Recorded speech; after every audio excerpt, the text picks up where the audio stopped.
para finalizar, vai ser hoje então o último dia da carta aos Colossenses, do último capítulo, do último versículo. O nosso irmão Alberto terá um pensamento para nos dar e penso que o nosso Carlos também terá algo para nos dar. Eu sinceramente, a esponja, eu já espremi ali a esponja e eu não me quero repetir, não me peço perdão aos irmãos, mas eu prefiro aprender e ouvir com o nosso irmão Alberto e com o Carlos, mas se um irmão depois quiser, esteja à vontade. O nosso irmão Carlos, o Eloy, Dário, Márcio, Sérgio, alguém que queira partilhar connosco um pensamento acerca deste último versículo, e foram estes aninhos que nós tivemos. Agora vamos passar depois para a carta, então, para as cartas e para a primeira carta a Timóteo, que o Senhor também, seja Ele a conduzir, lá está, não podemos fazer nada com a nossa força, mas sim com a guia do Senhor, e que o Senhor assim nos ajude. Vamos então ler, e temos mesmo que ler, porque vai ser, para já, o último estudo da carta aos Colossenses. E vamos fazer a leitura, irmãos, e para ganharmos força, vamos ficar de pé, irmãos, e vamos ler então a carta aos Colossenses, capítulo 4. E a palavra de Deus diz-nos assim: vós, senhores, fazei o que for... Eu peço perdão, irmãos, eu quero começar, mas eu quero primeiro saudar aqueles irmãos que nos ouvem, porque eu não o fiz, desculpem. Um abraço forte àqueles que nos ouvem pela internet. E estão nas nossas orações. Foi uma gafe minha, comecei assim logo a ler, sem saudar primeiro os irmãos. Um abraço muito forte a todos. Vamos então agora começar e vamos ler então a carta aos Colossenses, capítulo 4. E a palavra de Deus diz-nos assim: vós, senhores, fazei o que for de justiça e cuidado aos vossos servos, sabendo que também tendes o Senhor nos céus. Perseverai em oração, velando nela com ação de graças, orando também juntamente por nós, para que Deus nos abra a porta da palavra, a fim de falarmos do mistério de Cristo, pelo qual estou também preso, para que o manifeste como convém falar. Andai com sabedoria para com os que estão de fora, remindo o tempo. A vossa palavra seja sempre agradável, temperada com sal, para que saibais como vos convém responder a cada um. Tíquico, irmão amado e fiel ministro, e conservo no Senhor, vos fará saber o meu estado, o qual vos enviei para o mesmo fim, para que saiba do vosso estado e console os vossos corações. Juntamente com Onésimo, amado e fiel irmão, que é dos vossos, eles vos farão saber tudo o que por aqui se passa. Aristarco, que está preso comigo, vos saúda, e Marcos, o sobrinho de Barnabé, acerca do qual já recebeste mandamentos. Se ele for ter convosco, recebei-o. E Jesus, chamado Justo, os quais são da circuncisão. São estes unicamente os meus cooperadores no reino de Deus, e para mim tem sido consolação. Saúda-vos Epáfras, que é dos vossos, servo de Cristo, combatendo sempre por vós em orações, para que vos conserveis firmes, perfeitos e consumados em toda a vontade de Deus. Pois eu lhes dou testemunho de que tem grande zelo por vós e pelos que estão em Laodiceia e pelos que estão em Herápolis. Sauda-vos Lucas, o médico amado, e Demas. Saudai aos irmãos que estão em Laodiceia e a Ninfa, a igreja que está em sua casa. E quando esta epístola tiver sido lida entre vós, fazei que também o seja na igreja dos Laodicenses. E a que veio de Laodiceia, lede-a vós também. E dizei a Arquipo, atenta para o ministério que recebeste no Senhor, para que o cumpras. Saudação de meu punho, de Paulo, lembrai-vos das minhas prisões, a graça seja convosco. Amém. E foi a leitura da palavra de Deus. Podemos sentar, irmãos. Vamos então passar ao nosso irmão Alberto, e como eu disse, se algum irmão quiser partilhar connosco um pensamento acerca do último versículo do capítulo 4 da carta aos Colossenses, que será o último, e hoje iremos terminar, esteja à vontade. Graças a Deus por sua palavra. Eu louvo ao Senhor por esta reunião de comunhão, oração, intercessão e estudo das Escrituras. Colossenses 4, o último versículo da carta, verso 18. Saudação de minha mão, de Paulo. Lembrai-vos das minhas prisões. A graça seja convosco. Amém. Louvo ao Senhor por esse período estudando a carta aos Colossenses. Foi muito proveitoso. Amém? Eu acho que escutei um amém um pouco baixo. Você sabia que muitas pessoas falam amém sem saber o significado da palavra amém? Tempos atrás, nas grandes assembleias, muitas pessoas em uníssono falavam um amém forte, convicto, seja em orações ou mesmo durante o sermão, a pregação. Porém, muitas pessoas usam essa palavra sem saber o seu significado. E é bom nós olharmos um pouco aquilo que as Escrituras ensinam sobre o amém. Amém? No original, nós vamos encontrar que é uma transliteração do termo hebraico aman, que quer dizer crer, crer com constância, algo que é digno de confiança, de fé. Muitos pensam que o amém é um simples assim seja, conforme for. Vemos que o sentido da palavra, do original, tem uma raiz muito forte. É crer, digno de confiança. Logo no primeiro livro da Bíblia, nós vamos encontrar esta referência na fé que Abraão expressou a Deus quando recebeu a promessa, Gênesis 15, no verso 6. Ele creu no Senhor e imputou-lhe isso por justiça. Na verdade, Abraão aqui no original está dizendo amém para tudo aquela promessa que o Senhor Deus apresentou a Abraão.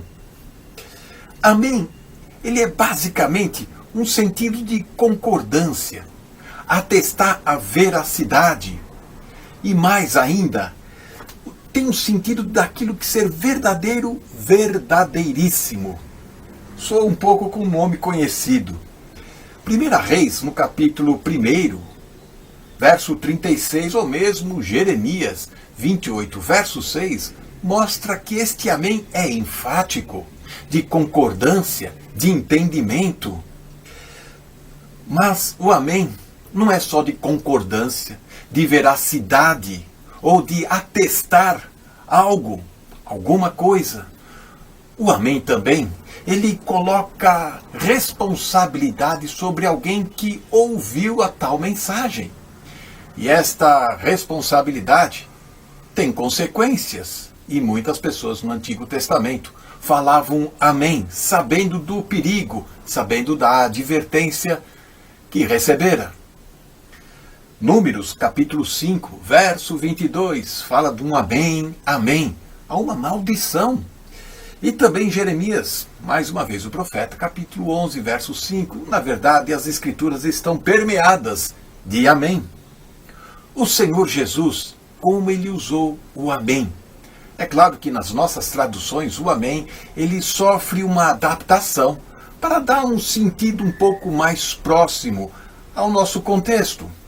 O Senhor Jesus, ele usa essa palavra para apontar a própria autoridade em falar, em pronunciar, principalmente na hora de ensinar. O Senhor Jesus, ele usava a fórmula em verdade vos digo. E essa é uma expressão, em verdade, amém, amém, digno de confiança. Creia constantemente, firmemente, é o que o Senhor Jesus quer ensinar com este amém, amém. Na verdade, vos digo.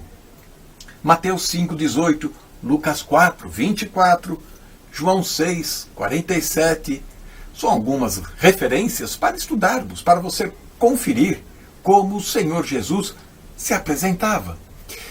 Veja que o Senhor Jesus, ele é o único mestre na religião judaica que poderia dizer, na verdade, amém, amém, vos digo.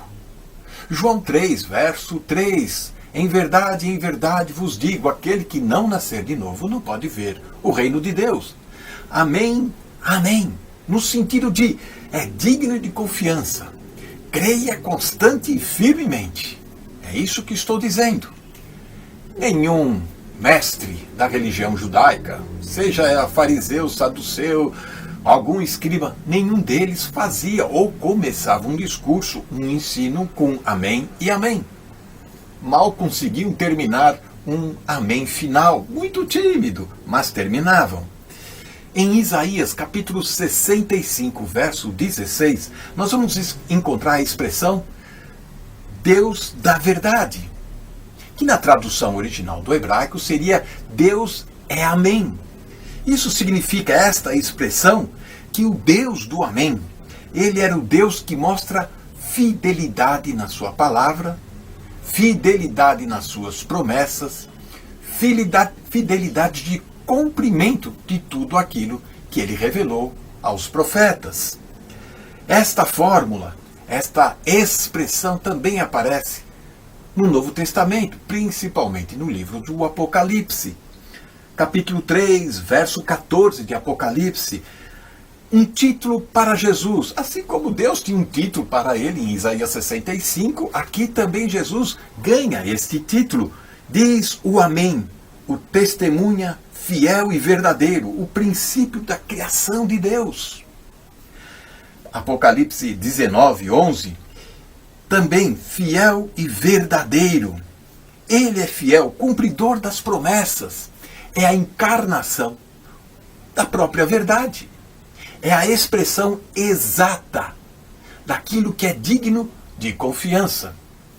E aqui está o ponto onde nós devemos colocar a nossa fé, nossa confiança, a nossa certeza na palavra de Deus. Paulo termina Colossenses numa expressão típica de amém. Este amém que Paulo expressa no final da sua carta aos Colossenses e outras cartas também. Ele quer dizer louvado seja Deus. Mais ainda, esta expressão Paulo vai usar em Romanos 1, 25, 16, 27 de Romanos, Efésios 3, 21. Esta expressão pede e implora o favor de Deus para se manifestar aos destinatários desta carta. E é assim que Deus possa nos confirmar e cada um de nós depositar firmemente a sua fé nesse Deus que nos abençoa prontamente. Amém. Amém. Ora, muito boa noite a todos os irmãos. É bom nós estarmos aqui de volta do mais importante e que neste dia que faz muito frio virmos aquecer as nossas almas com a palavra de Deus e de facto estarmos juntos e juntos principalmente com o Senhor. Queria então, irmãos, antes de fecharmos esta epístola, ainda tecer algumas considerações neste último versículo, o versículo 18, que diz, mais uma vez, saudação da minha mão de Paulo. Lembrai-vos das minhas prisões. A graça seja convosco. Amém. Queria então, irmãos, falar-vos de algo que o apóstolo Paulo fala aqui, que é de prisões. E certamente que já ouvimos falar várias coisas acerca de prisões, e certamente sabemos, e a palavra de Deus mostra-nos que, de facto, há vários tipos de prisões, e há prisões boas, há prisões que são más. Sabemos que as prisões têm algum tipo de propósito que às vezes pode ser beneficiar o prisioneiro.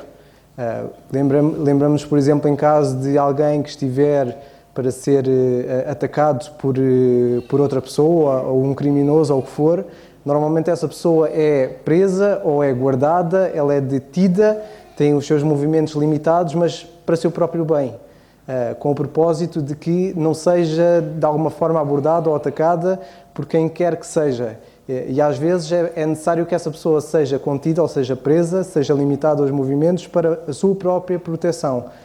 E sabemos que há várias situações em que isso é necessário acontecer, alguém ser preso para seu benefício próprio, e há aqueles casos em que alguns são presos para benefício dos outros, não é? É por isso que a palavra de Deus fala de prisões, e quando alguém cometia um crime como um assassinato, essa pessoa tinha de ser presa, não era só para bem dela própria, e muitos eram mortos, mas atualmente são presos, para benefício de outros, para que outros não sejam prejudicados.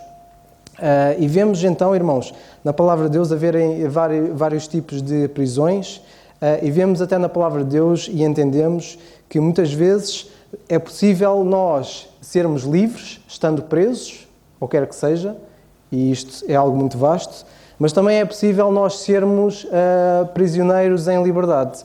De facto, nós estarmos livres, mas ainda assim estarmos presos. E isto porquê? Porque, de facto, há vários tipos de prisões. E um dos tipos de prisões, irmãos, que nós vemos na palavra de Deus é, por exemplo, nesta mesma epístola, no capítulo 2, que nós já vimos, às vezes, alguém, e no capítulo 2 e versículo 8, verso 8, em que o apóstolo Paulo diz: tende cuidado para que ninguém vos faça presa sua, por meio de filosofias e vãs subtilezas, segundo a tradição dos homens, segundo os rudimentos do mundo, e não segundo Cristo. Por isso, irmãos, é possível nós, de facto, sermos presos a algo que não é bom, que não é segundo Cristo, e que presos a ideias, a filosofias, que, de facto, não nos trazem bem de nenhuma forma. E este é um tipo de prisão que devemos ter cuidado e que não é benéfico para nós, e também não vai ser benéfico para outros, certamente, à nossa volta. Há outro tipo de prisão, que é, por exemplo, a mentira. A mentira é um tipo de prisão que é má, que prejudica-nos a nós, prejudica-nos a nossa comunhão com o Senhor e até o relacionamento para com outros. É por isso que o Senhor Jesus Cristo diria que no Evangelho de João, no capítulo 8 e versículo 32, em que ele diz: conhecereis a verdade, e a verdade fará o quê? Vos libertará. Porque, de facto, aquilo que não é verdade pode prender-nos. E de facto, nós sermos prisioneiros, sermos limitados e prejudicar-nos a nós e prejudicar-nos aos outros. Por isso, isto é um tipo de prisão, a mentira, que, de facto, só nos prejudica. E é desses tipos de prisão que nós precisamos ser libertos. E é por isso que o Senhor diz que, se o Filho vos libertar, verdadeiramente sereis livres.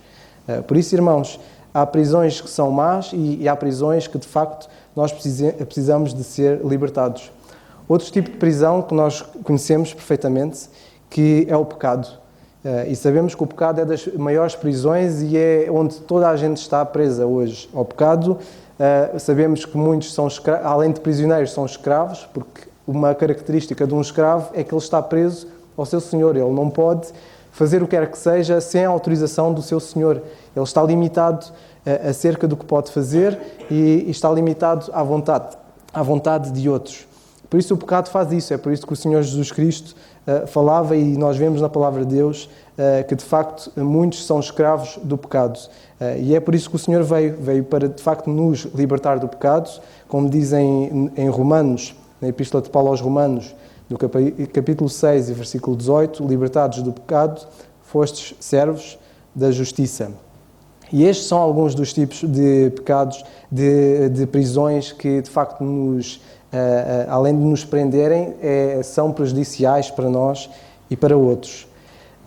No mesmo capítulo de Romanos 6, um pouco mais em baixo, também é dito que fomos libertados do pecado e feitos servos de Deus, mas agora libertados do pecado e feitos servos de Deus, tendes o vosso fruto para santificação e, por fim, a vida eterna.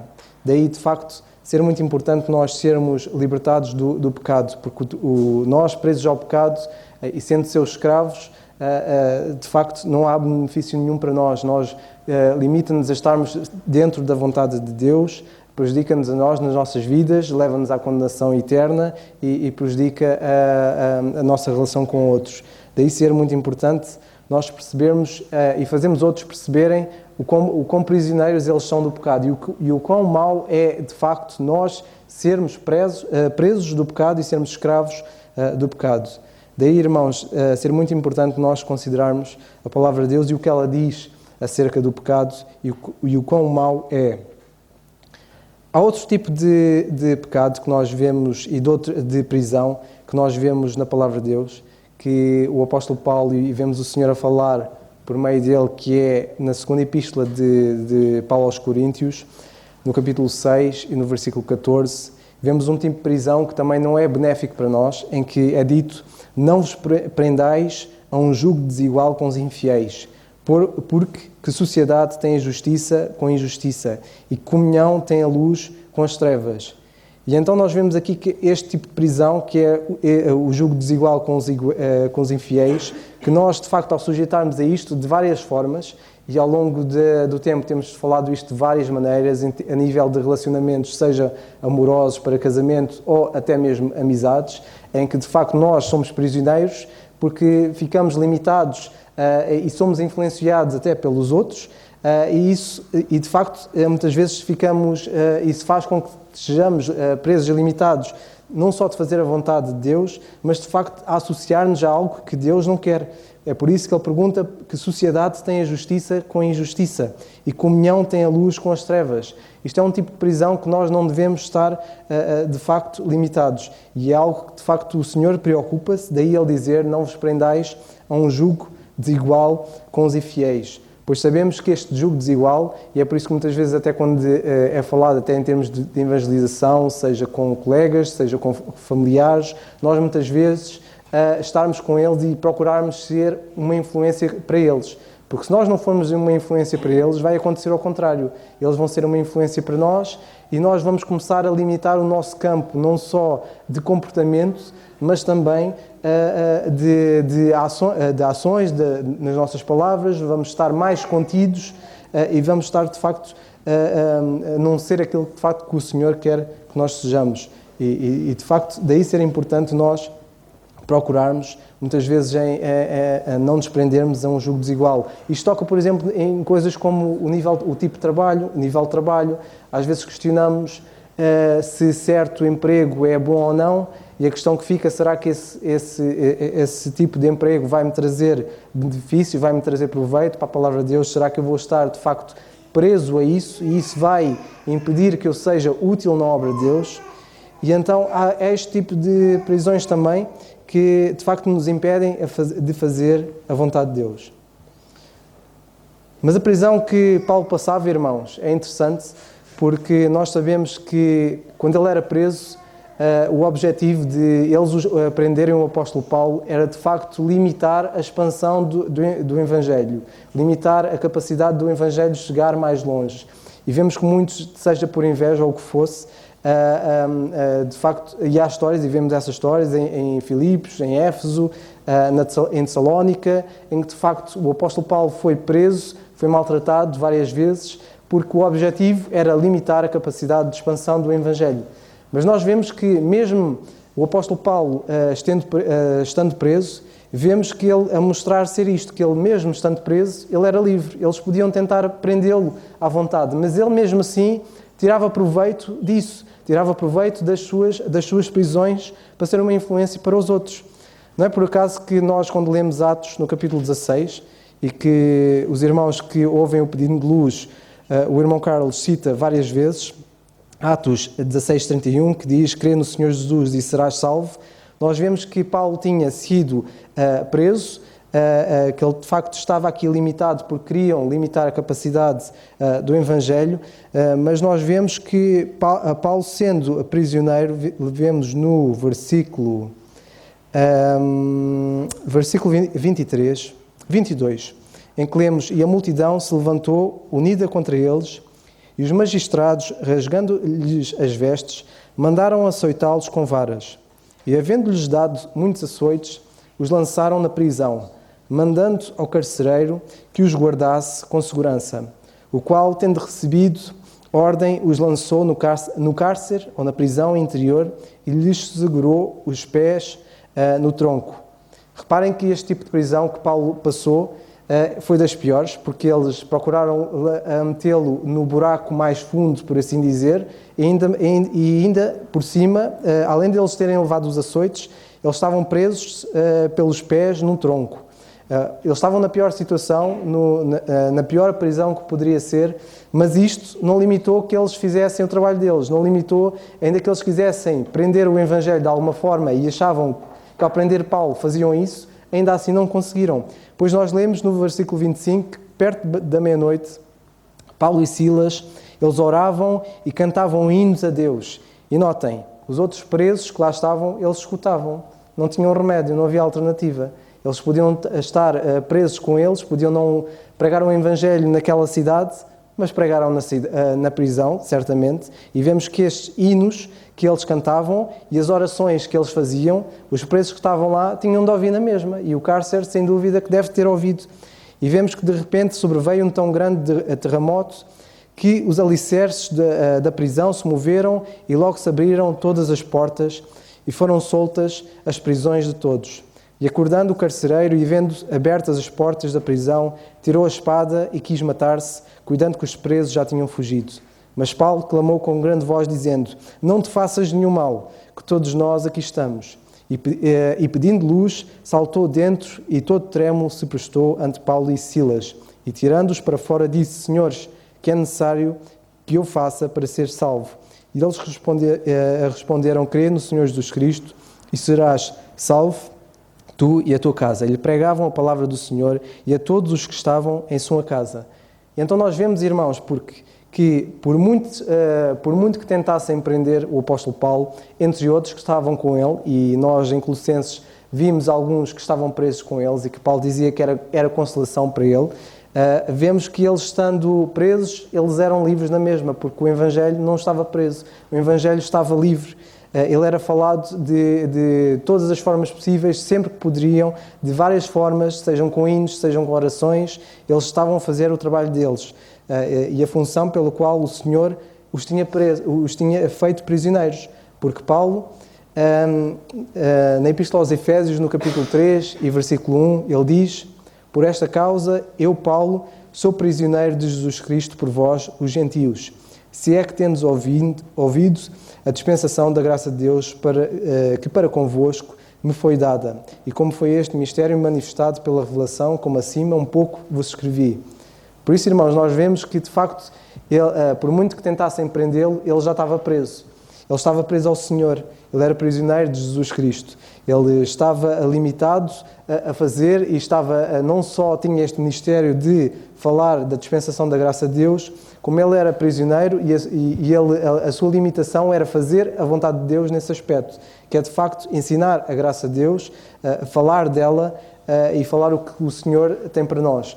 E esta era a melhor prisão que ele poderia ter. E é a melhor prisão que nós podemos ter, porque o Senhor Jesus Cristo diz que se o Filho vos libertar, verdadeiramente sereis livres. Por isso, a questão que fica, que prisão de facto nós queremos? Qual é a melhor prisão para nós? Se é que é de facto uma prisão. Porque quando nós, e muitos acham que nós estamos presos ao Senhor, podem achar que estamos presos ao Senhor e que isso é uma coisa má, mas a verdade é que nós, estando presos a eles, ao Senhor, somos verdadeiramente livres. Porque é o Senhor que de facto nos liberta. E a prisão, e estarmos presos ao Senhor é a melhor prisão que poderia ser. Porque estando presos a Ele, estamos... e futuramente, e vemos na Palavra de Deus que vamos estar afastados do pecado, o pecado não terá mais influência sobre nós, quando nós estivermos eternamente com Ele, é o melhor consolo, é a melhor proteção que nós podemos ter, o melhor sustento, a melhor forma de servir é nós de facto estarmos presos ao Senhor, é onde de facto o Senhor nos traz e nos dá a realização. E esta é a melhor prisão que de facto nós poderíamos estar. E por isso, irmãos, nós vemos que o apóstolo Paulo, de facto, estando várias vezes preso, e muitos procuravam limitar o Evangelho prendendo, vemos que ele, de facto, eles prenderem ele não era prender o Evangelho da graça de Deus, não era prender o Senhor, ainda que tentassem prender Paulo e procurassem prender o próprio Senhor Jesus Cristo, prendendo os que são seus, vemos que o Evangelho, mesmo assim, ele não deixava de ser falado. É por isso, irmãos, que nós, quando lemos Filipenses, e diria para terminar, em Filipenses, no capítulo 1, quando vemos Paulo também a falar novamente das suas prisões, ele a dizer e a falar que, com alegria, dizendo... Um minuto. Dizendo a partir do versículo 7, como tenho por justo... estou em Filipenses, estou. Por justo porque vos retenho em meu coração, pois todos vós foste participantes da minha graça, tanto nas minhas prisões como na defesa e confirmação do Evangelho. Porque Deus me é testemunha das saudades que de todos vós tenho, a entranhável afeição de Jesus Cristo. E peço isto, que o vosso amor cresça ainda mais e mais em ciência e em todo o conhecimento, para que aproveis as coisas excelentes, para que sejais sinceros e sem escândalo algum, até ao dia de Cristo, cheios de frutos de justiça, que são por Jesus Cristo para a glória e louvor de Deus. E quero, irmãos, que saibais que as coisas que me aconteceram contribuíram para maior proveito do Evangelho. E que coisas são estas? De maneira que as minhas prisões, e Paulo mais uma vez a falar das suas prisões, e ele a mostrar de facto que as suas prisões, pelo contrário, não limitaram, neste caso, o espalhar o Evangelho, muito pelo contrário. As minhas prisões em Cristo foram manifestas por toda a guarda pretoriana e por todos os demais lugares. E vemos mais uma vez que ele, estando preso, mesmo assim, continuava livre. E livre de que maneira? Que as prisões dele, diz ele, em Cristo, foram manifestadas em toda a guarda pretoriana e por todos os demais lugares. Vemos ele preso, ainda assim, falar do Evangelho, da graça de Deus, a chegar a mais longe do que ele se calhar faria estando livre, pensamos nós. E muitos dos irmãos no Senhor, lemos, tomando ânimo nas minhas prisões, ousam falar a palavra mais confiadamente e sem temor. E mais uma vez, preso Paulo, mas não preso o Evangelho da graça de Deus. Verdade é que também alguns pregam a Cristo por inveja e por contenda, mas outros de boa vontade. Uns, na verdade, anunciam a Cristo por contenção, não puramente julgando acrescentar aflição às minhas prisões, mas outros, por amor, sabendo que fui posto para a defesa do Evangelho. Mas que importa? Contanto que Cristo seja anunciado toda a maneira, ou com fingimento ou em verdade, nisto me regozijo e regozijarei ainda. Por isso, irmãos, de facto, há vários tipos de prisões e qual é a melhor prisão, entre aspas, que poderemos ter? A melhor prisão, certamente, é aquela que estamos presos ao Senhor e é aquela que sem dúvida, como Paulo, podemos estar presos a eles, mas somos mais livres do que nunca. E vemos, e temos falado no EJC, quando falámos de limitados, vemos que o apóstolo Paulo, apesar de estar limitado muitas vezes em termos de movimento, em termos de falar o Evangelho nos lugares da forma sem qualquer contenda ou sem qualquer defesa da outra parte, vemos ainda assim o Senhor a usá-lo e vemos que o Senhor não limitava a expansão do Evangelho numa só pessoa. E vemos que mesmo o Senhor usando o apóstolo Paulo para falar da graça de Deus, ainda assim nós vemos o Evangelho da graça de Deus nunca ser preso. Que de facto, irmãos, nós possamos ter noção disto, de que coisas é que nos prendem nas nossas vidas. Será que nós estamos presos ao Senhor? Estamos presos a alguma ideia, alguma filosofia, alguma contenda, alguma coisa, a alguma pessoa? Muitas vezes podemos prender-nos a alguém e nós prendermos no sentido de estarmos agarrados a alguém e depois no fim, quando perdemos, ficamos devastados. Mas de facto que nós possamos perceber que a melhor prisão, que é de facto a verdadeira liberdade, é estarmos presos ao Senhor. Que o Senhor nos ajude e que de facto nos abençoe e a perceber em tudo isto que somos presos do Senhor, mas esta é a melhor prisão que poderíamos ter. Que o Senhor nos abençoe. Amém. Ora, irmãos, cá estamos no fim da carta, no versículo 18, e na última palavra, amém. Amém? Como dizia o irmão Alberto, não gosto das pessoas que fazem essas coisas.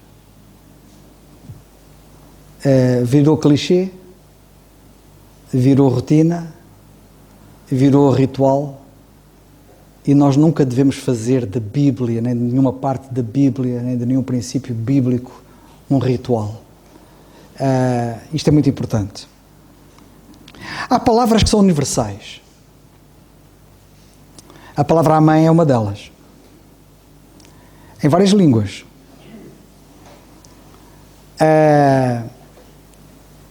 como a palavra Jesus, que tem algumas nuances, como Jesus, Jesus, Jesus. Acho que os brasileiros dizem Jesus. Nós dizemos Jesus. Mas toda a gente, quando ouve essa palavra, mesmo com estes sotaques diferentes, sabem que se trata dele.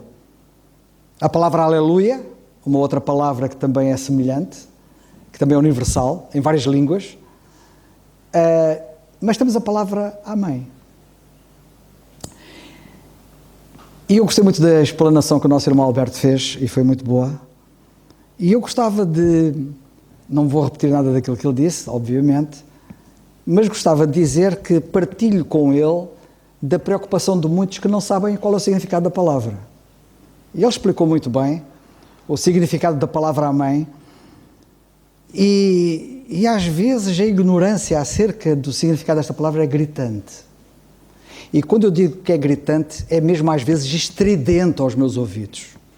E eu digo isto porque passou-se há 2 anos, no Congresso dos Estados Unidos, um episódio hilariante, caricato, quando na abertura do 117º Congresso dos Estados Unidos, um deputado chamado Emanuel Cleaver, também pastor, eu tenho muito medo destes pastores, obstinado com a ideologia do género, fez uma oração no Congresso e encerrou a oração assim: Amen. Atenção, os ingleses dizem, e americanos, Amen. Mas ele não terminou assim. Ele terminou assim: Amen. And a woman. Para este indivíduo, Amen, man quer dizer homem, Amém é um homem. E, minado pela ideologia do género, ele disse: não vou terminar isto com um homem, uma mulher. A woman. Isto é incrível, isto parece surreal, isto nem parece verdadeiro, mas é isto que nós estamos a assistir. No Congresso dos Estados Unidos, numa oração. Portanto, quando o irmão Alberto disse muito bem que a ignorância é muito grande, ela às vezes é mesmo gritante e estridente, como acabei de apresentar neste caso. E há muita ignorância mais leve, noutros casos, mas esta é mesmo gritante e extrema. Gostei da ideia que o irmão Alberto apresentou, a ideia básica, da raiz da palavra, que quer dizer firmeza e certeza. E eu queria, para terminar, não sei se alguém ainda vai dizer alguma coisa, vou procurar concluir rapidamente. Ao concluir a carta, o apóstolo, depois de escrever o que escreveu 4 capítulos. Ele termina dizendo: Amém. Ou seja, que haja firmeza e certeza daquilo que eu disse. O desejo dele era que houvesse firmeza e certeza. Como dizia o irmão Alberto, amém, é crer com constância, há algo que é digno de confiança, concordar com algo que é verdadeiro. E a minha questão é, no fim desta carta, eu gostava de fazer uma retrospectiva rápida, resumida, de perguntar, com este amém, se nós concordamos com aquilo que ele disse. Porque senão não digamos amém, não leiamos este amém. Se nós concordamos com aquilo que ele escreveu na carta, se nós estamos firmes em relação àquilo que ele escreveu na carta, se nós temos a certeza daquilo que ele escreveu na carta. E o que é que ele escreveu na carta? Atenção, capítulo 1. Cheios do conhecimento da sua vontade. Ouviram bem? Estamos firmes nisto? Em toda a sabedoria e inteligência espiritual. Andar dignamente diante do Senhor. Estamos firmes nisto? Agradando-lhe em tudo, frutificando em toda a boa obra, crescendo no conhecimento de Deus, fortalecidos ou corroborados em toda a fortaleza, segundo a força da sua glória, em toda a paciência e longanimidade, com gozo. Não sei se vocês já repararam que alguns, na questão da paciência, da longanimidade, a longanimidade e a paciência não ajudam muito em si ao gozo. O indivíduo começa a desesperar. Mas não, com gozo. Dando graças ao Pai, agradecidos.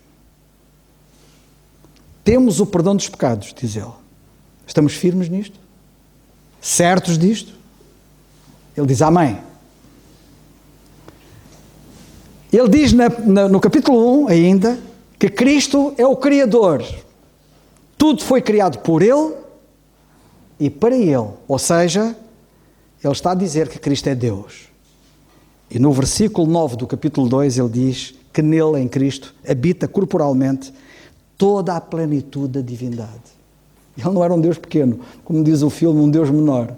Ele era o verdadeiro Deus, como diz João, o verdadeiro Deus e a vida eterna. Cristo é a cabeça do corpo. Estamos firmes nisto? Não é nenhum homem, não é nenhum grupo.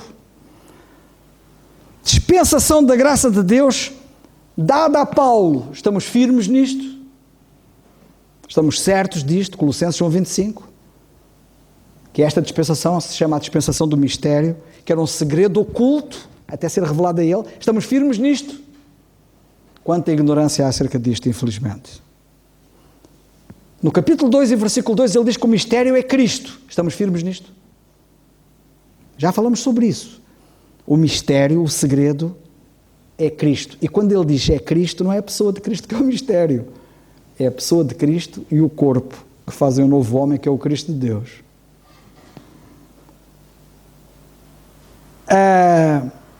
Estamos perfeitos em Cristo. Colossenses 2:10. Estamos firmes nisto ou precisamos de umas adendas? Alguns na cristandade precisam de adendas. Acham que não estão completos em Cristo e então põem lá mais umas coisas lá misturadas para ver se ficam completos.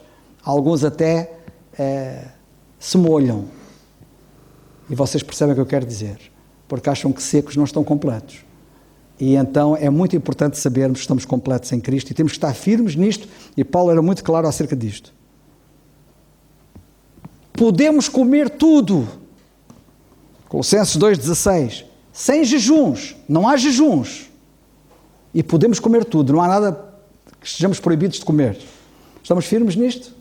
Quantos na cristandade fazem jejuns e se coíbem de comer certas comidas? Pensar nas coisas que são de cima, permanentemente. Buscar as coisas que são de cima. Capítulo 3, versículo 1. Com Ele em glória. Vamos estar com Ele em glória. Estamos firmes nisto? Matar, atenção, matar é liquidar. Liquidar mesmo. Às vezes até se diz quando se mata alguém por aí. Fulano foi liquidado.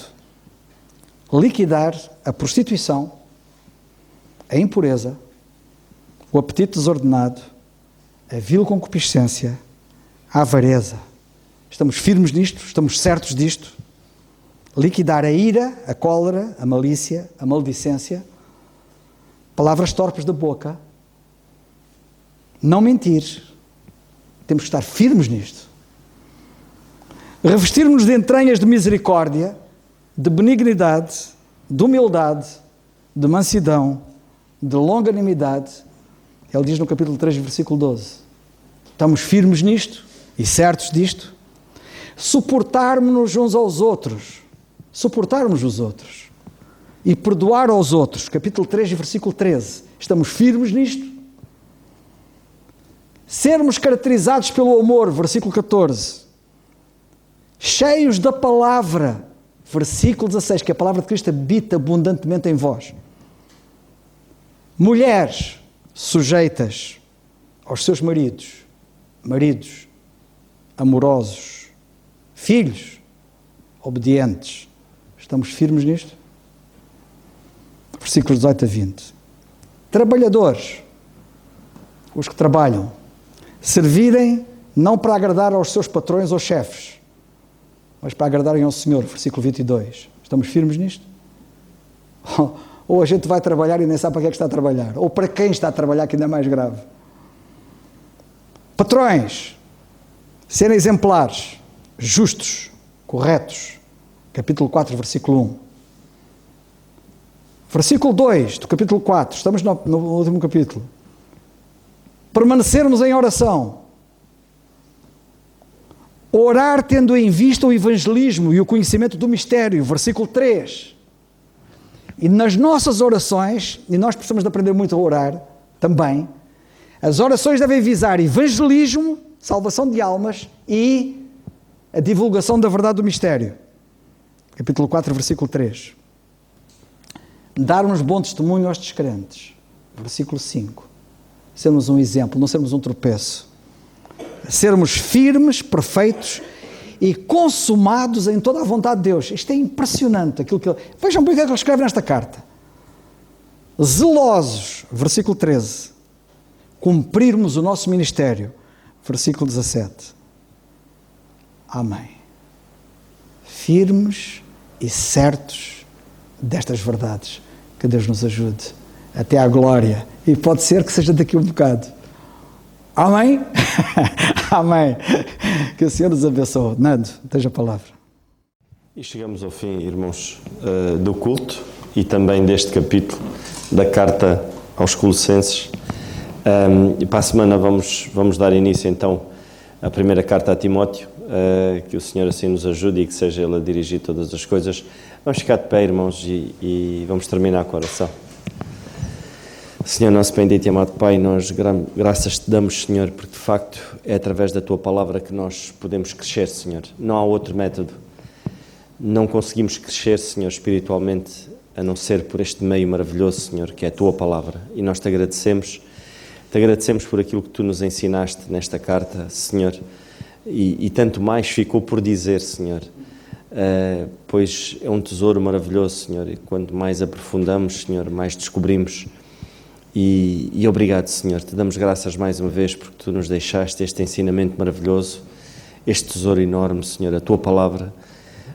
Ó Pai, nós queremos te rogar que sejas Tu a dirigir também agora o início do estudo da carta a Timóteo, Senhor, que sejas Tu a dirigir e que sejas Tu também a munir de sabedoria os Teus servos que assim irão expor a Tua palavra. Mas nós te agradecemos mais uma vez por aquilo que aprendemos, Senhor, como Tu dizes na Tua palavra, que possamos reter nos nossos corações, que a Tua palavra de facto seja a menina dos nossos olhos, Senhor, possamos atá-la aos nossos dedos e cravar no nosso coração, Senhor, para que não possamos nos esquecer, para não pecar contra Ti, Senhor, que Tu nos ajudes e nos dês a Tua graça e a Tua sabedoria, Pai. Te agradecemos também pelo culto de oração, Senhor, que é o propósito da Igreja, Senhor, estarmos em oração, Senhor, para poderes ouvir as nossas preces, mas acima de tudo, a nossa gratidão, porque só através do nosso Senhor Jesus Cristo, por aquilo que Ele fez, é que nós estamos possibilitados, Senhor, de entrar à Tua presença com esta liberdade que temos, Senhor. Obrigado, Pai, por tamanha graça, Senhor, que Tu nos dás. Queremos-te agradecer mais uma vez por esta noite, Senhor, que possas conduzir os Teus filhos que aqui estão, Senhor. Cuida dos seus corações, Senhor. Só Tu sabes das lutas, só Tu sabes das tempestades, Senhor, porque cada um está a atravessar, Senhor. Mas que sejas Tu o Teu consolo, o seu consolo e ânimo, Senhor. E mais uma vez nós te agradecemos por tudo aquilo que Tu nos tens dado e conduz-nos agora em bem às nossas casas, onde quer que nos possamos dirigir, no santo nome do Teu Filho, nosso Senhor Jesus Cristo. Amém. O culto está terminado, irmãos.